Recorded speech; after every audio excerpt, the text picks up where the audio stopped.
Hello creative friends, welcome back to my channel. Today we are working on a very fun 4th of July Day spread. I am using the add-on tag pack from Elle Studio. It was released in June. I didn't get my pack till July, and so it may still be available in the shop. I will link the shop below so you can check that out. And I am using every one of the tags, 3x4 and 4x6s, for this spread. I was able to get 2 full spreads out of it, with also having a lot of photos in my layout. So we have a very fun tradition with our family and in our town where they have a very big 4th of July Day parade. We have gotten in the habit of packing up our car with a cooler and chairs, and then finding a parking spot right on the route, and then we can watch the parade kind of from the comfort of our car. So it's become a great tradition, and so when I saw this 4th of July pack of tags, I really wanted to use them to document one of the years that we went. This is actually an older year. My kids are younger, but I am filling in some holes in some past albums. So now the tag pack came with just tags, and so I am going back through the last few months of releases from Elle Studio and looking for anything kind of red, white, blue, or having phrases that would relate to 4th of July or family or whatnot. I also pull out some stars from my stash. Now I have a lot of stars from various manufacturers, and so you'll see those in a minute. Here, that July sticker is from, I believe it was January's release from Elle Studio, and there was a whole sheet of months.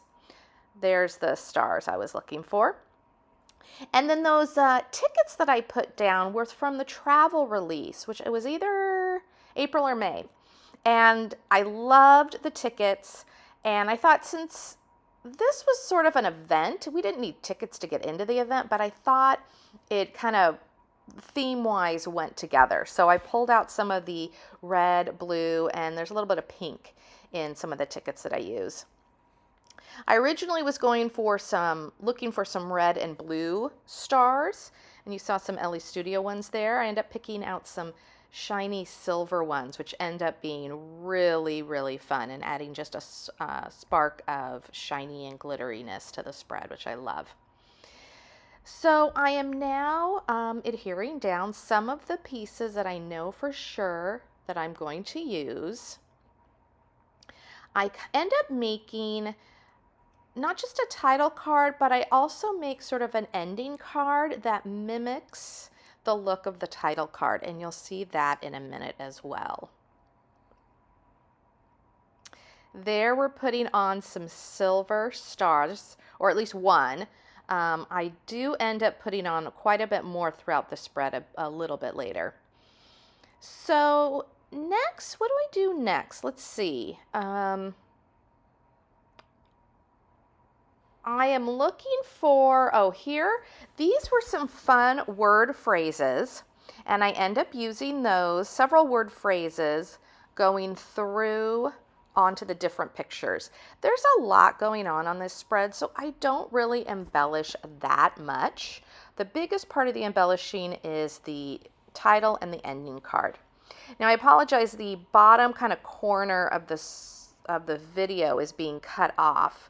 I don't usually do double page spreads, and so I didn't realize that my camera couldn't fit it all in, but you're not missing much. The very last 3x4 tag also has a small picture that was printed to fit the size of the cutout area, and then the bottom kind of ending tag I will show you in more detail in the close-ups at the end. So now I'm pulling out various red and blue embellishments. I end up finding some chipboard circles on a previous release that I end up using 3 of those around my spread. I also end up finding some word phrase stickers and chipboard pieces that I end up putting. I think I used 3. So trying to keep to that rule of thirds and images of 3 around.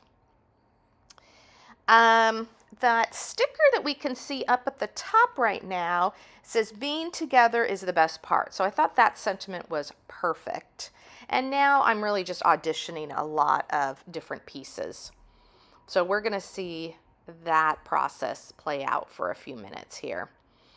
These were really fun puffy word strips from June, I believe. They had a lot of references to July in there, and I wanted to use them, but they referenced fireworks mostly. And so this was a parade during the day, so they didn't apply. But if you do have those in your stash, don't forget to pull those out for any June, July, and August documenting, because there is a lot of words on there that reference those 3 months. So I am trying to figure out what to do with that small rectangular opening at the top of the airplane's picture.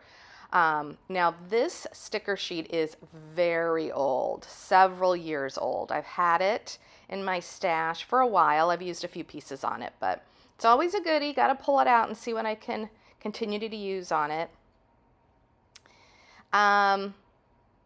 Here I am finally realizing that I don't have any pictures for that bottom right 4x6 tag, and so to make it sort of a filler card, I am going to mimic the ticket cluster like I did up at the top. Good, there I finally moved that over, so now you can see that bottom corner area. The Emit one is actually a light yellow, but it is so light, actually not a yellow, light pink I would say actually. Looks kind of yellow in the video here, but it's actually like a really light pink. So that works out well. And then of course I've got the red and the blue, and then I put some silver stars. I don't know who makes these silver stars. They've been in my stash for quite a while, but they were the perfect addition to just add something a little bit more pizzazz rather than just like a white star. I loved the sparkle they added. So I'm finally deciding in that rectangular space above the airplanes, I am going to do some stamping. Now, in one of the recent releases, one of the journal stamp sets, there is a star stamp.